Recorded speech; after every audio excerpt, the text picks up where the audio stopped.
அஸ்ஸலாமு அலைக்கும். சொன்னால் இப்போ இது வந்து ஃபிசிக்ஸில் ஒரு தியரியோட ரெண்டாவது வீடியோவாக இருக்கும். ஸோ அது மிச்ச நாளை பிறகு ரெண்டாவது வீடியோ போடுறேன். இது வந்து ஸ்டாட்டிக்ஸுக்குரிய ஒரு ஆரம்ப தியரி, ஒரு 2 தியரி, ஒரு 3 தியரி மாதிரி வரும். சரியா? இதுக்குள்ளே நம்ம என்னென்ன கவர் பண்ண போகிறோம்னு சொன்னால், முதலாவது நம்ம என்னென்ன கவர் பண்ண போகிறோம் அப்படின்னு சொன்னால், முதலாவது வந்து என்னென்ன கவர் பண்ண போகிறோம்னு சொன்னால், முதலாவது விசை திருப்பம். எப்படி விசை திருப்பம் சரியா? அதாவது விசை திருப்பத்தில் எப்படி அதை குறிப்பிடுவாங்களா, அதில் குறியீட்டில் எப்படி குறிப்பிடுவாங்கன்னு சொன்னால் இப்படின்னு குறிப்பிடுவாங்க. சரியா? ஸோ அதில் விசை திருப்பம்ண்டா என்ன? ரெண்டாவது பார்க்க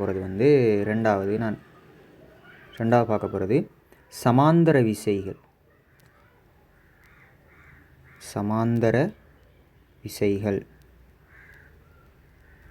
பார்க்க போகிறோம். இப்போ அதில் முதலாவது விசை திருப்பம். சரியா? முதலாவது என்ன? விசை திருப்பம்.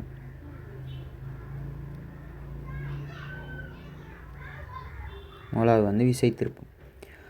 அதில் விசை திருப்பம்ண்டா என்ன? விசை திருப்பம் அப்படின்றா என்ன? இப்போ விசை திருப்பம் அப்படின்னு சொன்னால் என்னென்னு சொன்னால், விசை திருப்பம் அதை எப்படி விளங்கி கொள்ளலாம் அப்படின்னு சொன்னால், விசை திருப்பம் சமன் என்ன? நம்மளுக்கு ஓலவெல்லாம் கேள்விப்பட்டிப்போம். விசை திருப்பம், அதாவது விசை திருப்பம் ஓலவெல்ல கேள்விப்பட்டிப்போம். விசை திருப்பம் சமன் என்ன?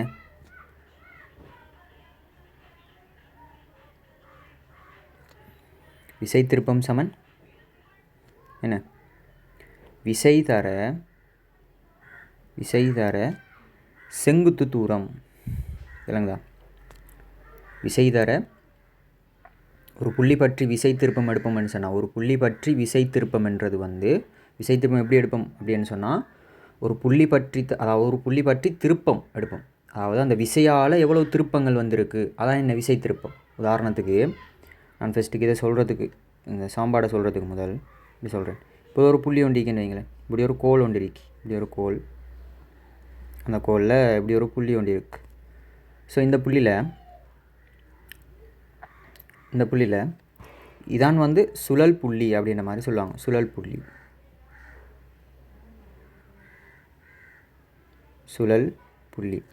இந்த சுழல் புள்ளி பற்றி நம்ம திருப்பம் எடுக்கிறது தான் விசை திருப்பம். அதாவது இப்போ இந்த கோலில் நான் இவ்வளோத்தொரு விசை ஒன்று கொடுக்குறேன்.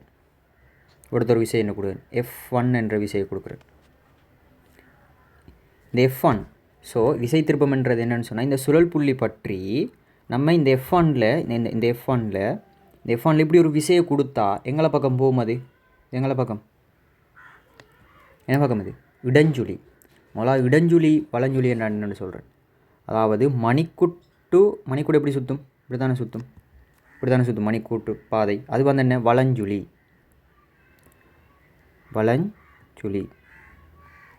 சரியா? மணிக்கூட்டு பாதையில் எதிர் திசையில் சுற்றுறது இடஞ்சுழியாக இருக்கும். சரி, இது வலஞ்சுழி, இது இடஞ்சுழியாக இருக்கும். அப்போ இது என்ன? இடஞ்சுழி. ஸோ இப்படியோ இந்த சுழல் புள்ளி பற்றி விசையானது ஒரு F1 என்ற விசையானது இப்படி ஒரு விசை ஒன்று கொடுக்குது. இடஞ்சுழி பக்கமாக ஒரு விசை ஒன்று கொடுக்குது. ஸோ அது எவ்வளவு திருப்பத்தை கொடுக்குது என்றது தான் என்னென்னு சொன்னால் விசை திருப்பம் அப்படின்ற மாதிரி சொல்லலாம். அதனால் விசை திருப்பத்துக்கான சமன்பாடு என்னென்னு சொன்னால், விசை திருப்பம் சமன் விசை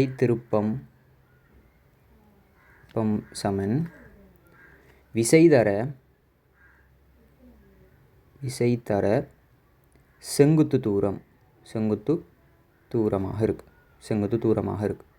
இதுதான் விசை திருப்பத்துக்கான சமன்பாடாக இருக்க போகுது. சரியா? செங்குத்து தூரமாக இருக்க போகுது. செங்குத்து தூரம்னு சொன்னால் அந்த சுழல் புள்ளியில் இருந்தான செங்குத்து தூரமாக இருக்கும். விளங்குதா? அந்த சுழல் புள்ளியில் இருந்தான செங்குத்து தூரமாக இருக்கும். விளங்குதா? சுழல் புள்ளியில் இருந்தான இந்த விசைக்கு ஒரு செங்குத்து கோடண்ட வரைகிறனே. செங்குத்து கோடு தானே, இது செங்குத்து தானே, தானே அந்த சுழல் புள்ளி. ஸோ இது செங்குத்து தானே, செங்குத்து தானே. ஸோ இது x1 விசைத்திருப்பம் என்ன? விசைத்திருப்பம் சமன் f1 இன்ட்டு x1 இருக்குது. சரியா, f1 இன்ட்டு x1 இருக்குது. இப்போ இதில் பரிமாணம் என்ன? விசைத்திருப்பத்தில் பரிமாணம் அதாவது விசைத்திருப்பத்தில் அலகை பார்ப்போம். எஃப் அலகு அதாவது விசைற அலகு நியூட்டன், தூரத்திற அலகு மீட்டர். ஸோ என்ன, நியூட்டன் மீட்டராக இருக்குது. இப்போ பரிமாணம் என்ன? நியூட்டன் பரிமாணம் என்ன? mlt - 2. இதில் மீட்டர் எல். ஸோ அப்போ என்ன, ml வர்க்கம் t/2 இருக்குது. இதனோட பரிமாணமாக இருக்க போகுது. சரியா, இதில் பரிமாணமாக இருக்க போகுது. சரியா, அதில் அலகு இது அதில் அலகு சர்வதேச அலகு SI அலகு, இது அதில் பரிமாணமாக இருக்க போகுது. சரியா, இப்போ இதான் விசைத்திருப்பம். பெருசாக ஒன்று இல்லை விசைத்திருப்பம்னா. இப்போ இன்னொரு விஷயம் ஒன்று இருக்குது. என்னென்னு சொன்னால், விசைத்திருப்பத்தை நம்ம எப்படி துணியும்? இப்போ உதாரணத்துக்கு ஒரு புள்ளி பற்றி விசைத்திருப்பம். உதாரணத்துக்கு இப்படி ஒரு கோல் ஒன்று இருக்குது அப்படின்னு சொன்னால், இப்படி ஒரு கோல் ஒன்று இருக்குது. சரியா, இப்போ இதில் இந்த புள்ளி என்ன, சுழல் புள்ளி என்ன எடுக்கிறேன். சரியா, சுழல் புள்ளி என்ன எடுக்கிறேன். இதான் என்ன, சுழல் புள்ளி. சுழல் புள்ளி அப்படின்ற மாதிரி வரும். சுழல் புள்ளி என்று வரும். சரியோ, இப்போ நான் இப்படி ஒரு விசையை கொடுக்குறேன். F1 என்ற விசை, இப்படி ஒரு விசையை கொடுக்குறேன். இப்போ இதுக்கு விசை திருப்பம் வருமா சொல்லுங்க. விசை திருப்பம் வருமா? நல்லா ப்ராக்டிக்கலாக யோசிச்சு பாருங்கள். ஒரு பேனை, ஒரு மார்க்கர், பக்கத்தில் இருக்கிற ஒரு மார்க்கர் ஒன்று எடுத்து, இப்போ நீங்கள் அந்த மார்க்கரை ஒரு முனையில் பிடிச்சிட்டு, அதை ஒரு சுழல் புள்ளியாக பிடிச்சிட்டு, சரி அதுக்கு நேரையாக ஒரு விசை ஒன்று கொடுத்து பாருங்க. அந்த மார்க்கர் சுழலுமா? சுழலாது. அப்போ விசை திருப்பம் என்ன? பூஜ்ஜியம். அவ்வளோது. அப்போ விசை திருப்பம் பூஜ்ஜியம். அதை ப்ராக்டிக்கலாகவே நீங்கள் யோசித்து பார்க்கலாம். அது ப்ராக்டிக்கலாக யோசிச்சு பார்க்கலாம். ஸோ கூட தானே விசை திருப்பம் பூஜ்ஜியம். அதாவது என்ன அர்த்தம்னு சொன்னால், நம்ம வழங்குகிற விசை அதில் தாக்கக்கோடு சுழல் புள்ளியினூடாக போயிடுச்சு அப்படி என்று சொன்னால், அங்கே விசை திருப்பம் என்ன? பூஜ்ஜியம். அங்கே விசை திருப்பம் என்ன? பூஜ்ஜியம். இல்லை பூஜ்ஜியம் தானே. எங்கே இந்த செங்குத்து கோடு அடிக்கும்? செங்குத்து முடிஞ்சதுக்கு செங்குத்து கோடு அடிங்க ஆகும். ஏண்டா சுழல் புள்ளியிலிருந்து செங்குத்து கோடு தான் வரையணும் கட்டாயம். ஸோ இந்த புள்ளியிலிருந்து இந்த விசைக்கு செங்குத்து கோடு முடிஞ்சு அடித்து காட்டுங்க ஆகும். அடிக்கல தானே. ஸோ எடுக்கல. ப்ராக்டிக்கலாக யோசிச்சு நீங்கள் அப்படி ஒரு முடிவுக்கு வரலாம். இப்படி அதாவது ப்ராக்டிக்கலாக யோசிக்கிறது தான் ஃபிசிக்ஸ். ஸோ ப்ராக்டிக்கலாக யோசிப்பதனூடாக நம்மளுக்கு ஃபிசிக்ஸ் ஃபஸ்ட்டுக்கு ஃபிசிக்ஸ் ஒரு வருஷத்துக்கு, உண்மைக்கும் ஃபிசிக்ஸ் ஒரு வருஷத்துக்கு கஷ்டமாயிருக்கு, கஷ்டமாயி. சரியா, அதுக்கு அங்கே ஃபிசிக்ஸ் ஒரு வருஷத்துக்கு பிறகு, மெக்கானிக்ஸ் எல்லாம் முடிஞ்சதுக்கு பிறகு அங்கே ஃபிசிக்ஸ் கிளிக் ஆயிரும். ஒட்டோவாக கிளிக் ஆகிடும். நீங்கள் கஷ்டப்பட்டு படிக்கக்கோல கஷ்டமாக தான் இருக்கும். சும்மா ஏனோ தான் படித்து போனால் ஈஸின்னு சொல்லுவாங்க. நான் கஷ்டப்பட்டு படிக்கும்போது கஷ்டமாக தான் இருக்கும். விளங்கி படிக்கக்கோல கஷ்டமாக தான் நிற்கும் ஃபஸ்ட்டு ஒரு வருஷத்துக்கு. அதுக்கு பிறகு என்ன செய்ய மாட்டா, ஃபிசிக்ஸ் ஒட்டோவாக கிளிக் ஆகிடும். கிளிக் ஆகிடுச்சுன்னு சொன்னாங்களே நீங்கள் ஃபிசிக்ஸ் ஒரு சிம்பிள் கேஸ் ஆகிக்கும். உங்களுக்கு 3 யூனிட்டு 4 யூனிட் அங்கே நீங்கள் ஃபஸ்ட்டுக்கு மெக்கானிக்ஸை ஃபுல்லாக கஷ்டப்பட்டு நிறைய கேள்வி எடுத்து நல்லா யோசிச்சு பழகினா அங்கே 3 யூனிட் 4 யூனிட் எல்லாம் உங்களுக்கு தரவாக கிளியர் ஆகிக்கும். நல்லா குயிக்காக ஐடியா வரும். மெக்கானிக்ஸ்ன்றது என்னென்னு சொன்னால், ஐடியாவை டெவலப் பண்ணக்கூடிய ஒரு சப்ஜெக்ட் தான் மெக்கானிக்ஸ். சரியா, ஐடியாவை டெவலப் பண்ணக்கூடிய எல்லாம் எனக்கு எங்கள்ட சேர் சொன்னேன், அதை நான் உங்களுக்கு சொல்கிறேன். அவ்வளோதான். வேறு நான் இதை சொல்கிறேன். எனக்கு எங்கள்ட சேர் சொன்னேன், அதை நான் உங்களுக்கு சொல்கிறேன். சரியா, ஸோ அதை டெவலப் பண்ணக்கூடிய ஒரு பாடம் தான் இந்த ஃபிசிக்ஸ். ஸோ நீங்கள் ஃபஸ்ட்டு கஷ்டப்பட்டு ஒரு வருஷத்துக்கு படித்தா தான் அது அங்கே ஃபிசிக்ஸ் லேஸ் ஆகிக்கும். ஃபிசிக்ஸ் கிளிக் ஆகிடும். ஃபஸ்ட்டுக்கு ஃபிசிக்ஸு கொஞ்சம், அதுக்கு 3 பாடத்தையும் படிக்க வேணாம்னு சொல்லலை. ஃபஸ்ட்டுக்கு ஃபிசிக்ஸு கொஞ்சம் டைம் முக்கியத்துவம் கூட கொடுங்க ஒரு நாளைக்கு. அதுக்கு பிறகு கெமிஸ்ட்ரிக்கு, அதுக்கு பிறகு பயாலஜி. ஒரு வருஷத்துக்கு அப்படி போகட்டும். செகண்ட் இயருக்கு பயாலஜி கொஞ்சம், என்னடா செகண்ட் இயர் ஃபிசிக்ஸ் உங்களுக்கு கிளிக் ஆயிரும். கஷ்டப்பட்டு படித்ததால் ஃபிசிக்ஸ் கிளிக் ஆயிரும். ஸோ செகண்ட் இயருக்கு என்ன செய்யலாம்னு சொன்னால், உங்களுக்கு பயாலஜி கொஞ்சம் கூட டைம் ஒதுக்கி அப்படி போட்டு உங்களுக்கு படிக்கலாம். ஸோ ஷுவராக இப்படி போனால் உங்களுக்கு 3A வரும். இந்த மெத்தடில் போனால் 3A அயலண்ட்ரையும் கூட அடிக்கலாம். சரியா, ஸோ அதனால் அதை விலையும் கொள்ளுங்கள். ஸோ அதனால் இப்போ இங்கே விலையில் திருப்பம் என்ன? பூஜ்ஜியம். விலையில் திருப்பம் என்ன? விலையில் திருப்பம் என்ன?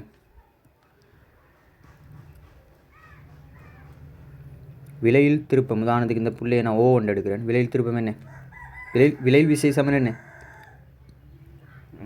எஃப் தர டி, அதாவது செங்குத்து தூரம். விலையில் திருப்பம் இங்கே என்ன? F1 இருக்குது.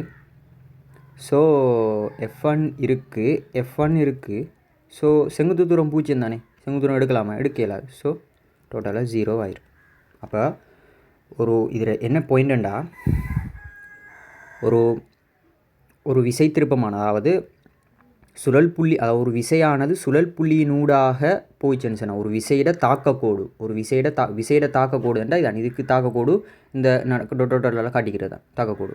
ஸோ இப்படி ஒரு விசை, உதாரணத்துக்கு இப்படி ஒரு பொருள் ஒன்று இப்படி ஒரு விசை ஒன்று தொல்படுது F2 என்றால் இதில் தாக்கக்கோடு எப்படி இருக்குமெண்டா இப்படி தான் நிற்கும், இப்படி போய்கொண்டே இருக்கும் இதில் தாக்கக்கோடு. சரியா, விளங்குதா? அதே மாதிரி ஒரு பொருளை இப்படி கட்டி இழுக்கிறாங்க F3 என்ற விசையோடன்னு சொன்னால் இதில் தாக்கக்கோடு இப்படி இருக்கும், அந்த பொருளினூடாகண்டா இப்படி இருக்குது. சரியா, இப்படி இருக்குது. சரியா, அதான் தாக்கக்கோடுன்றது. விளங்குதா? எல்லாம் பாடமாக்குற பாடம் இல்லை, விளங்குகிற பாடம்தான். ஸோ அதனால் இது வந்து பூச்சியமாக இருக்குது. இப்போ ஒரு சுழல் புள்ளியினூடாக ஒரு விசையிட தாக்கக்கோடு போச்சுன்னா அங்கே என்ன? பூச்சியம். செங்குத்து தூரம் அடிக்கலாமா? ப்ராக்டிக்கலாக நீங்கள் யோசிச்சு பார்க்கலாம். சரியா, ஸோ இப்போ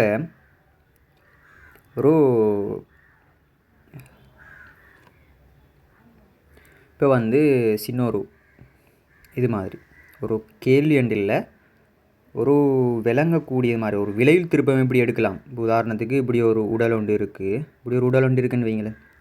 ஸோ இதான அதில் சுழல் புள்ளி என்று வைங்க, இதான அதில் சுழல் புள்ளி. சரியா, நான் மார்க் பண்ணலை, அதான அதில் சுழல் புள்ளி என்று விளங்கி கொள்ளுங்க. இப்படி ஒரு விசை ஒன்று தொழிற்படுது,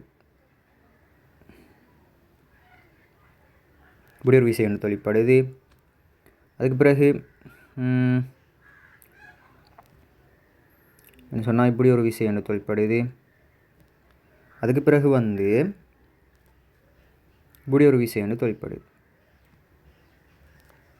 சரியா, இப்படி 3 விசைகள் தொழிற்படுது.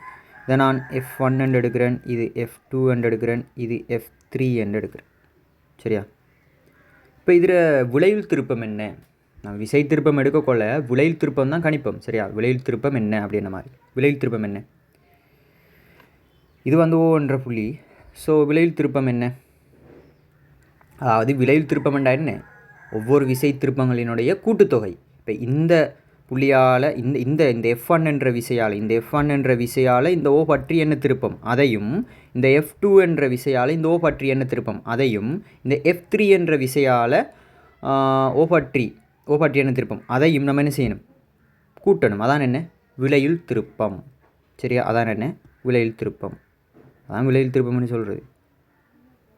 சரியா, ஸோ இப்போ விலையில் திருப்பத்தை எடுக்கப்போ சமன் நல்லா பாருங்கள். இந்த F3 என்ற விசைக்கு அல்ல எப்படி? F3 என்ற விசை இருக்குது. ஸோ இந்த முதலாவது நான் எடுக்கிறேன் இந்த F1 என்ற விசையை நீட்டி பாருங்க. அப்போ எங்களை போகுது நீட்டினா அது வந்து சரி, அது சுழல் புள்ளியினோடாக போகுது. அப்போ அங்கே திருப்பம் என்ன? 0. அதாவது அங்கே என்ன செய்ய இயலாது? செங்குத்து தூரம் எடுக்க இயலாது. செங்குத்து தூரம் 0. சரி, அதுக்கு திசை ஒன்று இல்லை தானே, விளங்குதா? ஸோ அடுத்தது விசை திருப்பம்ன்றது ஒரு காவிக்கணியம். ஸோ F2க்கு பாருங்க, இப்படி ஒரு செங்குத்து கோடு ஒன்று அடிக்கலாமா இல்லையா? இப்படி நீட்டினா. ஸோ இதை நான் D என்று எடுக்கிறேன். ஸோ இது வந்து D1, அதாவது D என்று எடுக்கிறேன். சரியா, D1 என்று எடுக்கிறேன் இந்த தூரத்தை. So F2 into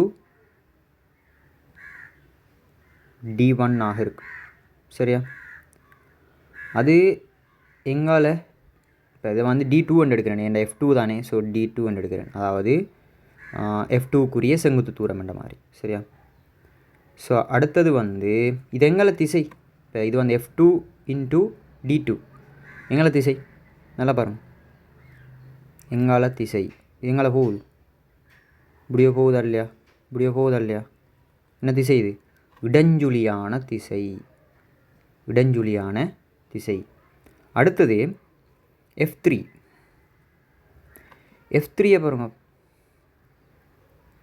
F3 into இப்போ நான் F3 கொஞ்சம் நீட்டுறேன். இப்படி நீட்டினா இதுக்கு வந்து செங்குத்து கோடு அடிக்கலாமா இல்லையா? இதை நான் D3 என்று எடுக்கிறேன். D3 என்று எடுக்கிறேன். எடுத்தால் D3. இது எந்த திசை? ஸோ F3 இங்காலான வருது. பாருங்க F3 இப்படி வருது. F3 விசை இங்கால தானே. ஸோ எங்கால போகுது? என்ன திசை இது? வலஞ்சுழி திசை. ஸோ இது 0 ஆயிடும். ஸோ 0 பண்ணால் அங்கே ஒன்றும் தேவையில்லை. ஸோ 0 ஆயிடும். ஸோ இது 0 ஆயிரும் தானே. எந்த ஒரு இலக்கத்தையும் 0 பெருக்கினா 0 தானே. நீங்கள் கோடியையும் 0 பெருக்கிவிட்டால் அது 0 ஆயிரும். சரியா? ஸோ அதனால் கோடி விசைகளை நீங்கள் 0 பெருக்கிவிட்டால் அங்கே 0 தான். ஸோ வந்து இப்போ நான் F2 D2 இடஞ்சுழியை நான் எடுக்கிறேன். காவி கூட்டலை நம்மளுக்கு தெரியும்.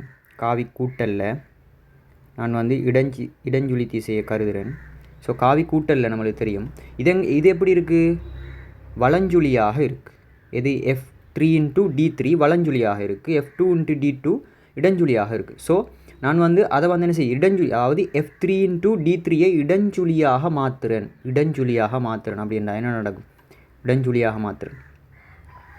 வலஞ்சுழியாக இருந்ததை இடஞ்சுழியாக மாற்றுறேன். ப்ளஸ் என்ன செய்யும்? குணகம் மாறும். காவிகளில் திசை மாற்றப்படும் போது அதனுடைய குணகம் என்ன செய்யும்? மாற்றம் அடையும். ஸோ மைனஸ் ஆகும். ஸோ இதான் அந்த விளைவுக்குரிய, அதாவது இதான் அதில் விளைவிலாக இருக்கும். சரியா? இதான் அதில் விளைவிலாக இருக்கும். விளங்குதா? இதான் அதில் விளைவிலாக இருக்க போது.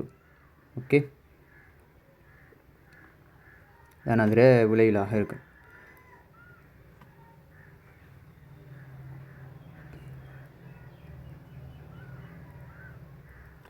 அதில் விளைவிலாக இருக்க போகுது.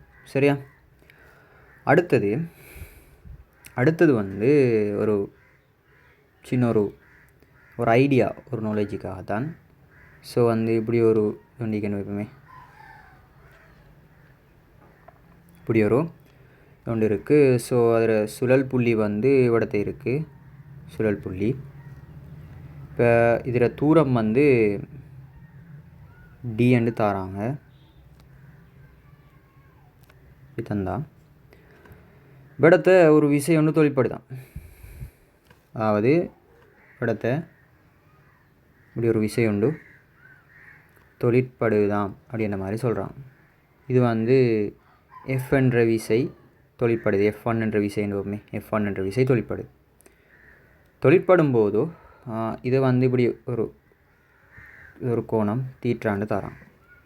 இப்போ இங்கே F1ஆல் ஏற்படுத்தப்படுற திருப்பம் யாது என்று கேட்குறாங்க. என்ன திருப்பம்? நம்மளுக்கு தெரியும், எந்த ஒரு காவியையும் 2 செங்குத்து கூறுகளாக பிரிக்கலாம். விளங்குதா? 2 செங்குத்து கூறுகளாக பிரிக்கலாம். இப்போ இந்த F1ஐ நம்ம எப்படி பிரிக்கலாம்? F1 எப்படி பிரிக்கலாம்? F1ஐ வந்து எப்படி பிரிக்கலாம்? இப்படி பிரிக்கலாமா இல்லையா? இப்படி ஒன்றாக பிரிக்கலாம். அதே மாதிரி இப்படி ஒன்றாக பிரிக்கலாமா இல்லையா? பிரிக்கலாம். பிரித்தா இது என்ன? F1 கொஸ் கோணத்தின் பக்கம் பிரித்தா F1 கொஸ் தீட்டா. இது என்ன? இப்படி தான் போகும். திசை இப்படி தான். ஸோ F சைன் தீட்டாவாக இருக்கும். F சைன் தீட்டாவாக இருக்கும். இப்போ இந்த ஒரு F1ஐ தான் 2 கூறுகளாக பிரிச்சுக்கிறோம். ஸோ நம்ம அந்த 2ஐயும் தான் எடுக்கணும். 2ஐயும் எடுக்கணும். ஒன்றை மட்டும் எடுக்கல, 2ஐயும் எடுக்கணும். ஸோ 2ஐயும் எடுப்போம்.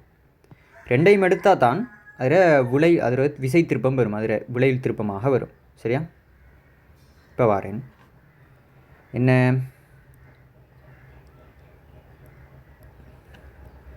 விசை திருப்பம்.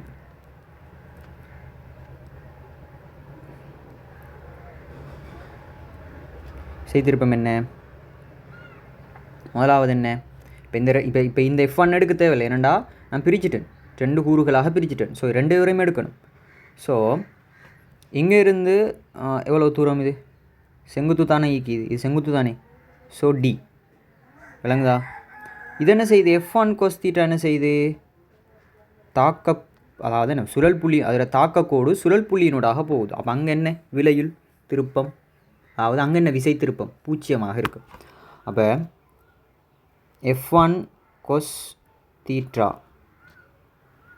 தரன்னு பூஜ்ஜியம் தானே, அதையும் plus F sin theta into t என்ன பக்கம் என்ன பக்கம் நல்லா பாருங்கள், இடஞ்சுழியா இல்லையா, இடஞ்சுழி பக்கமாக இல்லையா, இடஞ்சுழி தானே. இப்போ இந்த F1ஆல் ஒரு விசையை கொடுத்தோமே, இந்த F sin தீட்டாவால் F1 sin தீட்டாவின் வழியாக ஒரு விசையை கொடுத்தோம்டா. அதாவது எங்கண்டா இப்படி தானே இங்கெல்லாம் போகும், இப்படி தானே போக போகுது. ஸோ அது இடஞ்சுழியாக இருக்குது. சரியா? இப்போ வேறு என்ன பூஜ்ஜியம் plus F sin theta into t ஆக இருக்கும் இங்கே திசையில். விளங்குதா? சொன்னேன் லாஸ்ட்டாக F sin theta into t இங்கே திசையாக இருக்கும். ஏன் இதுக்கு இதான் அதில் திருப்பம். என்னடா இங்கே வந்து ரெண்டு பிரித்த கூறுகள் இருக்குது. ஸோ ஒரு பிரித்த கூறு பூஜ்ஜியம் ஆகிட்டு, அதில் திருப்பம் பூஜ்ஜியம் தானே. So F sin theta into அதாவது F1 sin theta into t ஆக இருக்கக்கூடும். சரியா? இல்லைங்களா? இதை இன்னொரு முறையிலையும் செய்யலாம். இது மட்டும் முறை இல்லை, இன்னொரு முறை ஒன்றிலையும் செய்யலாம். அந்த ஐடியாவும் விளங்கி வச்சுக்கொள்ளணும், அதுவும் தேவை. ஸோ இன்னொரு முறையிலையும் இதை நம்ம என்ன செய்யலாம்னு சொன்னால் செய்யலாம்.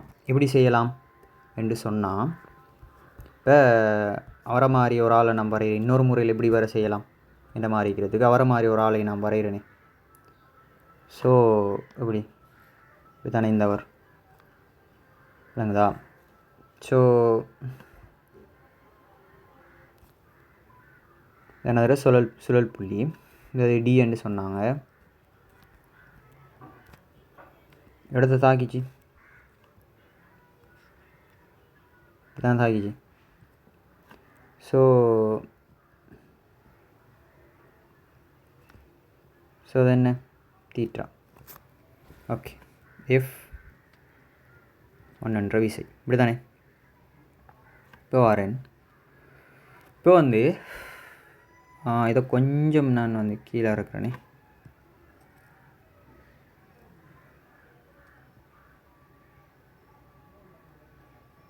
சரியா நினைக்கிறேன்.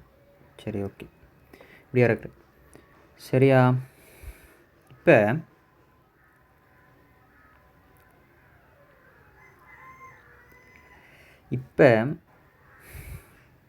வந்து இதை இன்னொரு முறையில் எப்படி செய்யலாம் அப்படின்ற மாதிரி ஒரு ஐடியா.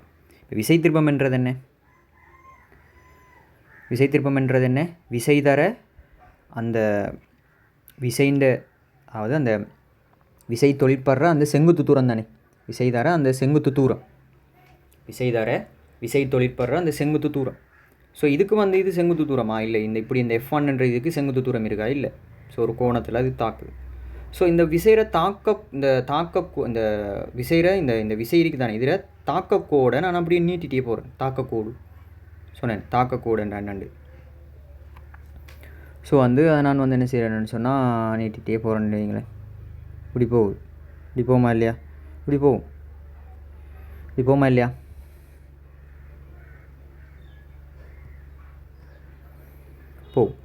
இப்படி போயிட்டு இருக்கும்போது இந்த புள்ளியிலிருந்து ஒரு இது நம்மளுக்கு என்ன வேணும்? இப்போ இதுவும் வந்து அந்த F1 தான், இதுவும் வந்து என்ன அந்த F1 தான். ஏன்?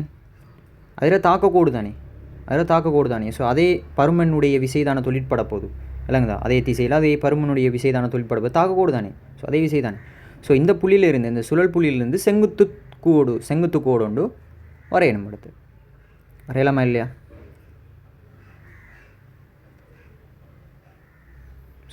செங்குத்து கோடு தானே இது. சுழல் புள்ளியிலிருந்து தாக்கக்கோடுக்கு விசைன்ற தாக்கக்கோடுக்கு ஒரு செங்குத்து கோடு ஒன்று வரையணும். ஸோ இது என்ன? என்னன்ட்டு நம்மளுக்கு தெரியும். இந்த கோட்டுற நீளம் தெரியும், அது டியா, அதன் டி என்று அடிச்சு விட்றல, அது தெரியா என்னண்டு. சரியா? அது என்னண்டு தெரியா? சரியா? அது என்னண்டு தெரியா? ஓகே. இப்போ இப்போ வந்து இப்போ இது என்ன கோணம்? தீட்டாவா இல்லையா? இந்த தீட்டா தானே இது. ஏன் குத்ததிர் கோணம் தானே, அது விளங்கிட்டு தானே. சரி, இப்போ என்ன செய்யலாம்? இது ஒரு செங்கோண முக்கோணியா இல்லையா? இது ஒரு செங்கோண முக்கோணி. ஓகே, இப்போ நம்மளுக்கு தேவை இந்த தூரம், இந்த தூரம் தேவை, அந்த செங்குத்து தூரம் நம்மளுக்கு தேவை. ஸோ இது தீட்டா. So theta. ஸோ இந்த தீட்டாக்கு இந்த பக்கம் என்ன? இந்த பக்கம் இந்த பக்கம் என்ன? அயற்பக்கமா இல்லையா? ஸோ அயற்பக்கத்தோட சம்மந்தப்படுறவர், அயற்பக்கத்தோட நம்மளுக்கு இவரை தெரியும். இவர் இவர் இந்த செம்பக்கம் யார் என்னென்னு தெரியும் நம்மளுக்கு. அவர் டியா இல்லையா? செம்பக்கம் யார்? டி. இது டி தானே, இவ்வளவும் டி தானே. டி விளங்குதா? டி. சரியா? செம்பக்கம் வந்து டி. ஸோ செம்பக்கத்தையும் அயற்பக்கத்தையும் கனெக்ட் பண்ணுற மாதிரி ஒரு விகிதம் ஒன்று இருக்குது. என்ன விகிதம்? கொஸ் தீட்டா சமன் என்ன? கொஸ் தீட்டா சமன் என்ன? அயற்பக்கத்தின்கீழ் செம்பக்கம்.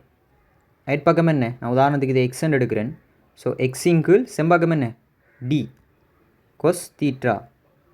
அப்போ என்ன செய்யப்படும்? எக்ஸ் சமன் என்ன? கொஸ் தீட்டா இன்ட்டு டி ஆக இருக்கும். கொஸ் தீட்டா இன்ட்டு, அப்போ இந்த எக்ஸ்ன்றது என்ன? கொஸ் தீட்டா இன்ட்டு டி ஆக இருக்கும். கொஸ் தீட்டா இன்ட்டு டி ஆக இருக்கும். கொஸ் தீட்டா இன்ட்டு டி ஆக இருக்கும். கொஸ் தீட்டா இன்ட்டு டி ஆக இருக்கும். அப்போ இவர் என்ன? சைன் தீட்டா இன்ட்டு டி ஆக இருக்கும். எப்படி?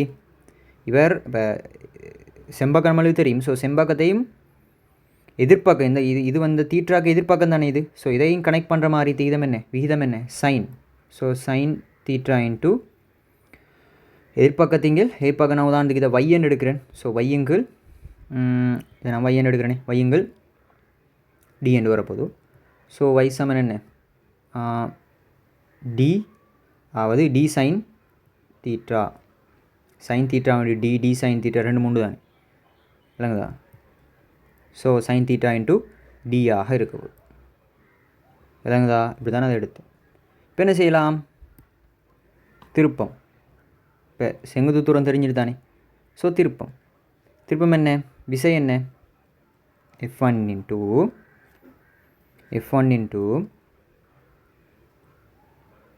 சைன் தீட்டா இன்ட்டு டி ஆக இருக்க போகுது. சைன் தீட்டா இன்ட்டு டி ஆக இருக்க போகுது. அது எந்த திசை? இடஞ்சுழியான திசை. ரெண்டும் சமம் தானே. ஆவது எது எது? இதுவும் இதுவும் இதுவும் இதுவும் ஒன்று கொண்டு சமம் தானேடா. ஸோ எப்படி எடுத்தாலும் திருப்பம் சமனாத்தான் வரும். ஆனால் இந்த முறை இந்த நினைக்கிற முறை கொஞ்சம் தேவைப்படும் பின்னுக்கு. சரியா? உங்களுக்கு பின்னுக்கு தேவைப்படும். சரியா? இதுவும் தேவைப்படும், அதுவும் தேவை. F1 sign theta into D, இதுவும் F1 sign theta into D தானே, விளங்குதா? ஸோ அதான் இந்த விசை திருப்பத்துற தியரி. சரியா? தியரி கொஷன்ஸ் தான் இனி செய்யணும். இனி பேப்பரில், அதாவது மாடல் பேப்பரில் இருக்கிற இது வந்து தனியாக பாஸ் பேப்பரில் ஒன்று ரெண்டு வந்திருக்கலாம். ஆனால் மாடல் பேப்பர் கொஷன்ஸ் நிறைய இருக்குது. ஸோ அதை எடுத்து செய்யலாம். இப்போ ஜேகே சேர்ற புக்ஸ் எல்லாம் இருக்குது. ஸோ அதில் வந்து இப்படி எல்லாமே இருக்கும், கேள்விகள் இருக்கும், பயிற்சி வினாக்கள் போட்டிருப்பார். அதை எடுத்து செய்யலாம். இவ்வளோதான் தியரி. இதுதான் தியரி. இதை வச்சுக்கிட்டு டிஃப்ரெண்ட்டாக கொஷின் கேட்பானுங்க. ஓ லெவலில் கேட்குற மாதிரி கேட்க மாட்டானுங்க. ஏ லெவலுக்குன்றது தனி ஒரு ஸ்டாண்டர்ட் இருக்குது. ஸோ அதில் கேட்பானுங்க. சரியா? இதுக்கு பிறகு பார்க்க போகிறது சமாந்தர விசைகள் அப்படின்ற மாதிரி ஒரு 2வது சாப்டர். சரியா? Okay, thank you.